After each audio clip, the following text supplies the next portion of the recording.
Welcome to the latest episode of Branding the Experience, where we discuss ways how we can create environments where employees actually want to come to work and customers want to keep coming back. Hi, I'm your host for Branding the Experience, Ken Bader, and I have another awesome guest with me, an individual that I've known for a long time. Her name is Leisa Reid, and she is the founder of Get Speaking Gigs Now. Leisa, welcome to the show. Thank you for having me, Ken. I'm very excited to be here. Terrific. I'm excited to have you. I've been thinking about having you on this show for the longest time. I get all your emails when I can. I go to your speakers network, meetups and everything, and it just kind of dawned on me. I got one of your emails. I said, I haven't had Leisa on the show yet, so darn it, let's make that happen. Yes, I'm so glad you did. Yay. Terrific. So you're an entrepreneur, you're a professional speaker, you're a trainer, you're an author, I just found out. So welcome to the author club, so whether it's on this show or some other time, we could talk about our trials and tribulations of writing a book, because I certainly have some of those. But let's talk about your new business, Get Speaking Gigs Now. How long have you had that? And what was the motivation to start that particular business? Oh, great question. Well, I started it in 2017 officially. Is when I bought the URL. But how it started was actually sooner than that. Several years ago, as you know, I'm a speaker. I've booked and delivered over 500 speaking engagements, and around about 200 or so, people would ask me all the time. Speakers were like, how are you doing this? How are you getting all these speaking gigs? What are you doing? And I would tell them, I don't have time to teach you everything that I know. I'm busy out there speaking. Doing my own thing. And probably like the 50th person asked me, it dawned on me that maybe there was something there, and maybe I should be putting down to paper, like, what is it that I'm doing on a regular basis to generate that many speaking engagements. And so it was literally a conversation with someone from the OC Speakers Network, which is a group that I started back in 2013, who had asked me, and I hung up the phone and I decided, okay, my speaking coaching business is available and open for business, as I hung up the phone, because he said, tell me about your speaking coaching. And I'm like, I don't have that. Like, I don't have a speaking coaching business. And I hung up the phone, I go, I do now. And it literally, it just was so obvious at that point. I had to do something to give back to the speakers that I know. Yeah, I've had the privilege to talk to a ton of entrepreneurs, whether it's been on this show or for other content that I've done. And I always love the entrepreneur's journey of, why did you decide to do this? And sometimes it's just one of those, it's a necessity. People just keep asking for it and you feel compelled to do it.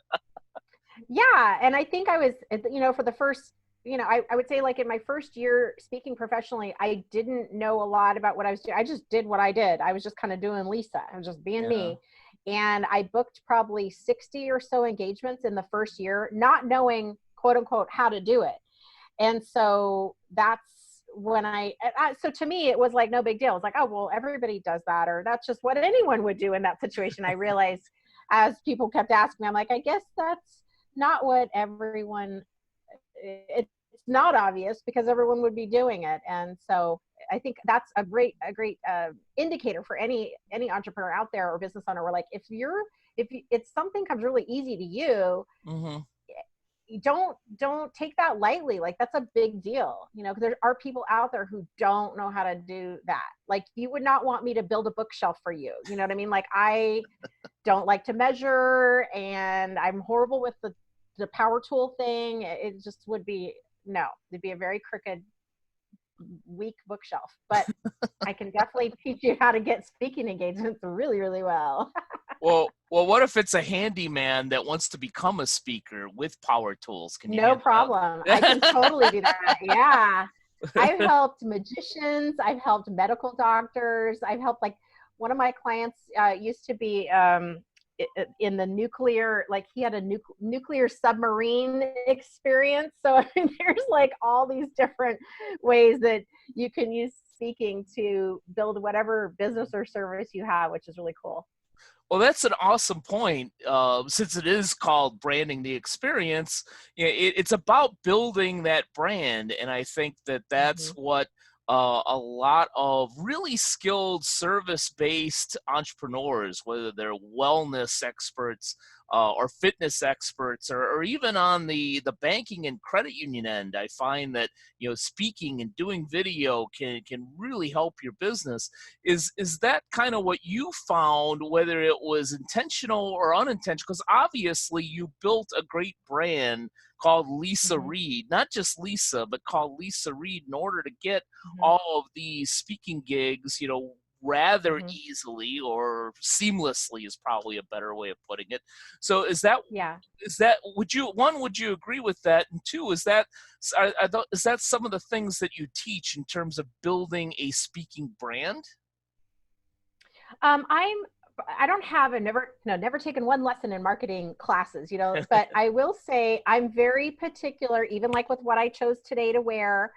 Yeah, I was a little nervous, like, oh, my headphones are pink. Oh, that's not quite on brand. I should maybe get blue headphones. But I've got my gold necklace on. I've got my blue on, which are my colors. I can see there are similar colors that you have behind you there as well. And so I'm very intentional when I go out to a networking event, even just looking at the colors, or when I'm speaking. I Even if I wear a different color, I make sure it somehow goes with my brand. Yeah. It's neutral enough to where it blends well. If I have clipboards at my event, they're branded. I mean, like literally, just like I'll get everything um, in that regard. Anything that is out there on the table has the right colors or the right imaging and fit. And I actually learned that back. I don't even know if you know this about me, but I used to own a day spa, and Hmm. yeah, even before that, I was the director of education for a graphic design college, and so I would hire all the teachers. I don't know how to I'm not a graphic designer, but at all, and no, but I hired them in order to. I hired the teachers and would interview students and things like that. So I knew enough to know, hey, I really need someone who can help me with, being consistent, having the right Pantone colors, Yeah. having the logo professionally designed, having headshots. Those are little parts of your brand. So Yeah. I Yeah. carry that into any business that I have.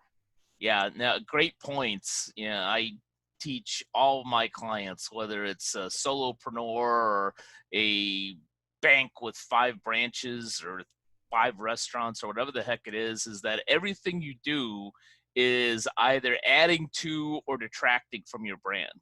And Mm-hmm. even when you say, yeah, well, we don't do branding, yeah, you're doing it. You're just doing it passively, and you may not like what you get. So obviously, you're doing something right.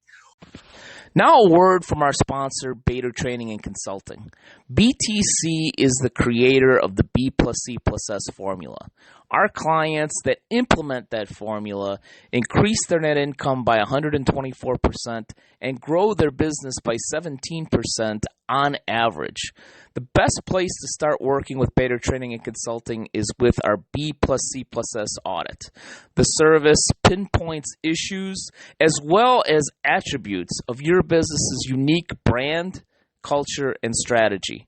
Learn more or sign up for a B plus C plus S audit at www.btcinc.net/BCS-audit.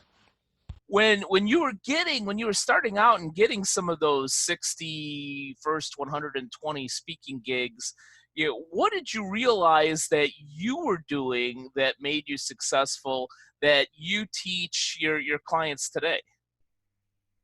Well, you had mentioned like that I brand my name in a sense, and Mhm. I've been networking for a long time, and I am one of those people, and this isn't for everybody. I totally appreciate that, but I am one of those people where if we meet, like you and I can, if we meet and we have a connection, I'm available for you. Like I want to get to know who you are. I'm interested in who you are. I care about that person, even, and I don't know down the road if it's necessarily going to lead to anything. I'm not sure, but I just genuinely am interested in people, Yeah. curious about people, and I like connecting. And so that has served me really well. One of the first phone calls I made when I, had gotten hired as a speaker was to someone I had met 10 years prior. And I knew that she knew a lot of people. And so I just gave her a call and I said, hey, I'm doing this, presentation, and could, what do do you have anyone who would be interested? And she booked me for on the spot, 2 presentations. And that turned into thousands of dollars of sales. I didn't even know what I was doing. That was like literally my first. She took a major chance on me, like, oh, I hope she doesn't screw this up. And I didn't. Luckily, I had great content, and I pulled it off and all that. But it was a relationship. I didn't do and her event wasn't publicized anywhere. It was definitely private, so it wouldn't have been like a cold call I would have made. It was all on the relationship. Yeah. Well, that's a key point, is you've got to make a connection. Especially a lot of these meeting planners out there, they're getting emails and getting sent videos and books from people that they haven't seen ever. Or or my favorite one, which I want your opinion on this, but I found, and I tell people not to do this because I don't think it works, is you connect with somebody on LinkedIn, and then 37 seconds afterwards, there's a 15-paragraph message with 18 but links they happen to just naturally write on there that think that you might want to accept this amazing gift of joining their group and logging into their free XYZ item. Yes. Right. Yeah, I don't right. Like So that happens to me too. So when you are working with your clients, what is one of the number one pitfalls that you see that you correct on a regular basis? Probably the biggest pitfall is I call it Thanksgiving dinnering your audience, which means you stuff them so full of knowledge, because you got to think, speakers, we love to talk. Like, hand me the mic, I'll be here all day, don't worry. We have so much expertise, we're very passionate about sharing all of it, and we don't want to stop, right? So it's literally editing yourself enough to, okay, you have decades of experience, how are you going to edit that down to a bite-sized piece? I go, we want to give them appetizers so that they still come back. So after you're done, they're like, hey, I really enjoyed that. You got me thinking, where can I get more? How can I continue working with you, or whatever? And instead of feeding them so much that they're passed out on the couch like at Thanksgiving, you know what I mean? So you just don't want to have that experience. And they're like, oh my gosh, that was so much information, I got to process all of it, I can't even like think anymore. You don't want that, right? So, but that's the probably the Achilles heel of any speaker. For 99% of the speakers out there have that issue. Well, especially if the goal, especially for all of you service-based businesses out there, the goal is to get them to work with you as a client, and not just get them, but to make them want to do business with you. That's the whole thing that I talk about in branding is why should they want to do business with you? And if you give them a little bit, that's entertaining and engaging, and then third, educational, they should want to actually has to be do valuable. business. Yeah. That you kind of there's that fine line, right, of like you want to give value, you don't want it to just be fluff and not really substantial, but not so much that they can't process it. So it is like this, it's this very interesting balance that takes time to craft that. Right. So basically, you want to give them this awesome charcuterie plate and invite them later on to come for the full meal. Exactly. All of a sudden, this turned into a Food Network show. I don't know. I know. It's like dinner time. We're hungry. Well, from one speaker and entrepreneur to another, what is the craziest or goofiest story that you have from your speaking career that you could share with us? Oh my gosh. I had something happen where I attended an event as a speaker, and I arrived and got all set up, and as it already started, and I'm sitting there and ready to be introduced. There was a gal who was in charge of it, and she kind of taps me on the shoulder and she says, "Where's the food?" And I said, "What do you mean?" And she's like, there's like 30 people there. She's like, "Well, you were going to bring food for 30 people." And I'm like, no, I wasn't. And, I mean, that's a pretty big, like, missing piece of information. She, of course, thought she was super clear, and I did not get so just typical miscommunication where one person assumes one thing and another person assumes something else. But needless to say, the reality is we're in a room with people who are expecting food and there's no food. So there's kind of like this, like, wow, at this point, it doesn't really matter where the miscommunication was. The fact is there's people who are going to want to eat. So It was just go ahead. I was just gonna say, so did you run out to Chick-fil-A and grab like 30 nuggets or something? No, I did not. There was no time to do that.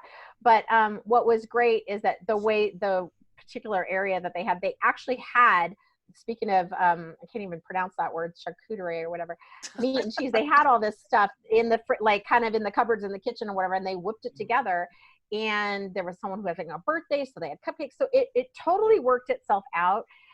But it was funny because this was not too long ago. So here I've done hundreds of these things, and I'm very meticulous in getting details and making sure I'm aware of what all the situation is and everything like that. So I'm here to say it can happen to anybody. It can, miscommunications happen because we're dealing with people who are busy, and you just at one point got to say, what are you going to do?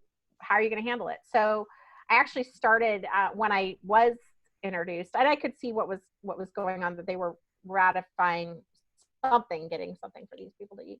And I made it up for them, and I offered a really big gift that I wasn't planning on offering, but I thought, I want to make this right and speak to the elephant in the room, which is I always recommend, like, if something major is happening and you're noticing it in the room, probably everybody else is noticing too. So to pretend that it's not happening is kind of worse, in my opinion.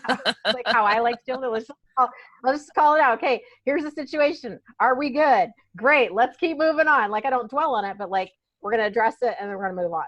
Yeah. So yeah. And everyone was fine. Actually, I ended up getting I think 12 clients out of the whole, that event, out of 30 people. So I guess they didn't miss the food that much.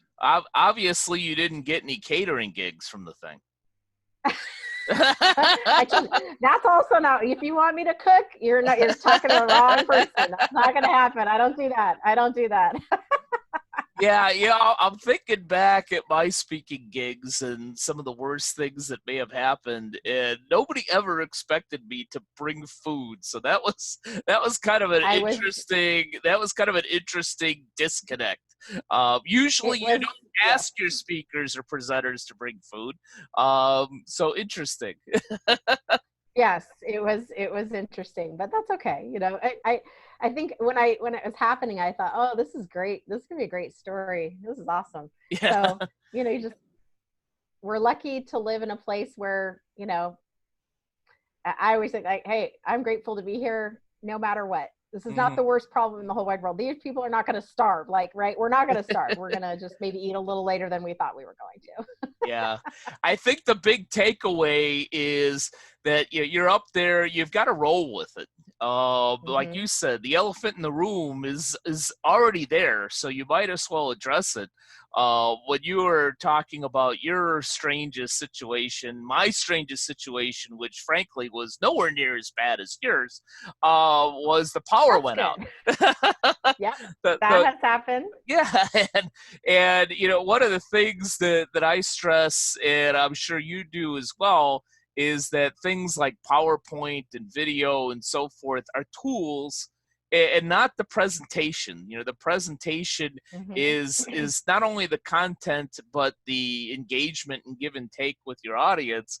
And so I was actually on Mackinac Island in Michigan, which I didn't know this at the time, but apparently the power going out isn't uncommon on this island. Ah, It okay. and so it was already I was the last speaker of the day. Things were already a little bit clunky in this conference, and I'd say maybe 3 minutes into the program, and boom, everything goes out.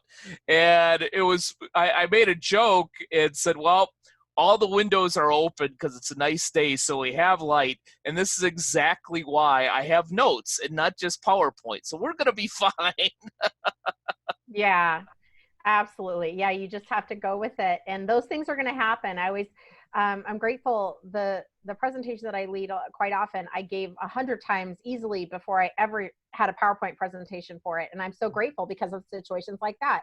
You don't want to be leaning on your PowerPoint too hard. I mean, it's nice to have it as a reminder and everything like that, but if you crumble because of that, you could have, I mean, that's a huge wasted opportunity. So I go back to practice, practice, practice, which I know a lot of speakers, it's funny. That's free. Like you can practice for free.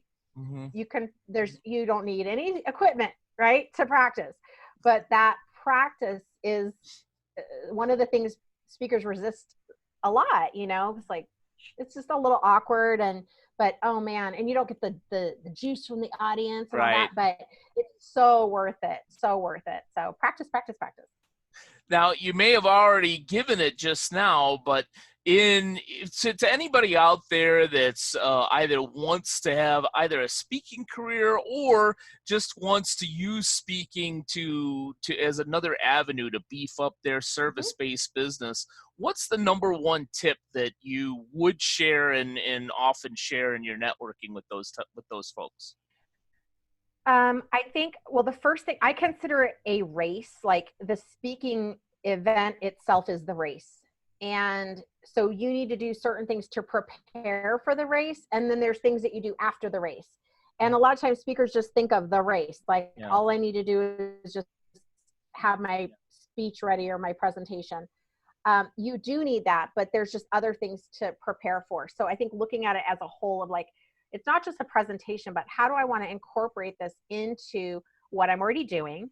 So it's about like having a strategy and who do I want to speak to? Because your time is really valuable. So it's not about like quantity, it's about quality Right. too. Like it's a little bit of balance of both because you want to get in front of enough people to garnish the results that you need, but you also want to be in front of the right people and consider all the other responsibilities you may have as a professional.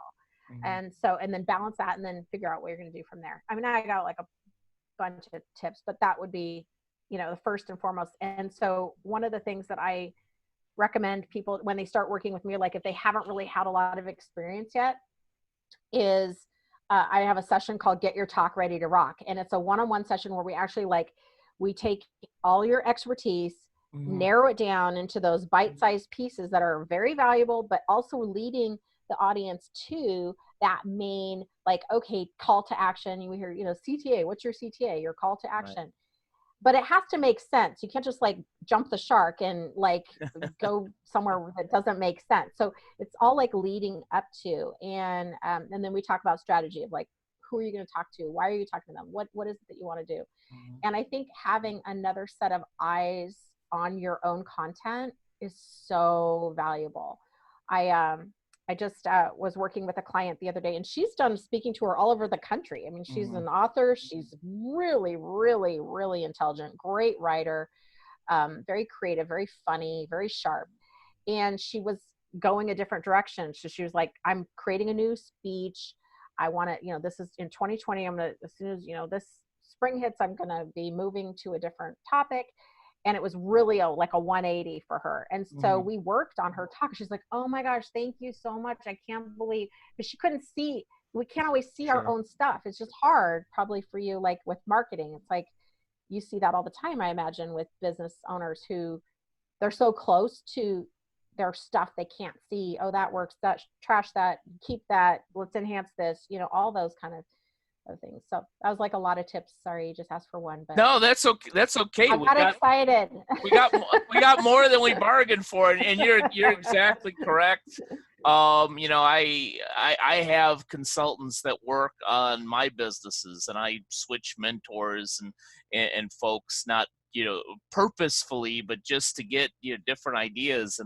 And I found in almost 20 years of doing consulting and training that for most of that time I always thought, well, it's like being this great mechanic that, hey, you know what? If my car breaks down, I'm just going to go ahead and work on it myself because I have that skill. But that's actually the wrong analogy. I found out about 3-4 years ago that the proper analogy is, hey, you may be a very, very skilled brain surgeon, but to do surgery on your own brain is probably not a good idea. Right. Especially So, when you're making a big shift, yeah, like a big change yeah, or new product or new service development or rebranding everything. right. It's hard to see it with fresh eyes. Exactly. So, well, all those, 18 and a half tips that you just gave is a great segue for my last question, which is, where can our audience find you? Oh, well, they can find me on getspeakinggigsnow.com. So it's gigs with a S. And if they like a free call with me, you can just go to getspeakinggigsnow.com/free call. Shockingly. And yeah, sometimes that's the best way for me to evaluate where can I best help you. Right. A lot of times I get speakers who are like, oh, I've been speaking a really long time, I can speak on anything, I know it. And then we get on the phone, I'm like, okay, do you have this? And they're like, what's that? I'm like, do you have this? Not yet, I'm working on it. So or if you have all the pieces in place, then I can direct you to another place that might, maybe you're ready for representation, you're ready for someone to get the gigs for you. Right. Great. Then we can refer you to that person too. So yeah. Perfect. Well, definitely go to Leisa's website. There's going to be more than 18 and a half more tips on there. You take it, whether you're just thinking about adding speaking to your marketing mix for your business, or if that's something that you've been doing for a while and you need some tune-ups and so forth, definitely check out it's getspeakinggigsnow.com. Speakinggigsnow.com. You Yes, it got it. will definitely be in the notes because it will be easier for our audience to read than for me to say it. But this is easy for me to say. Thank you so much, Leisa, for being on the show. Great conversation and a lot of great advice that you gave out there. Oh, thank you. Thank you for being so awesome and inviting me on the show. I'm excited to be in your world for a half an hour or so.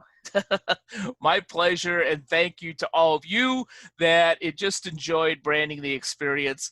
Thank you for spending some time with us today, and take care. Thank you for watching Branding the Experience. I hope you enjoyed the show. If you're looking for a speaker on branding the experience, on workplace culture, or on business strategy, I have a number of different options for you. And my approach is always to entertain first, engage second, and educate third.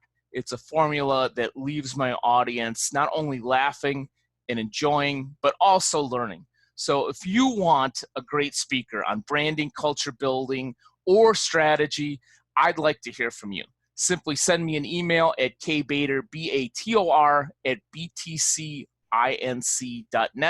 or to learn more about the presentations that I've done that have been successful in the past, go to www.btcinc.net.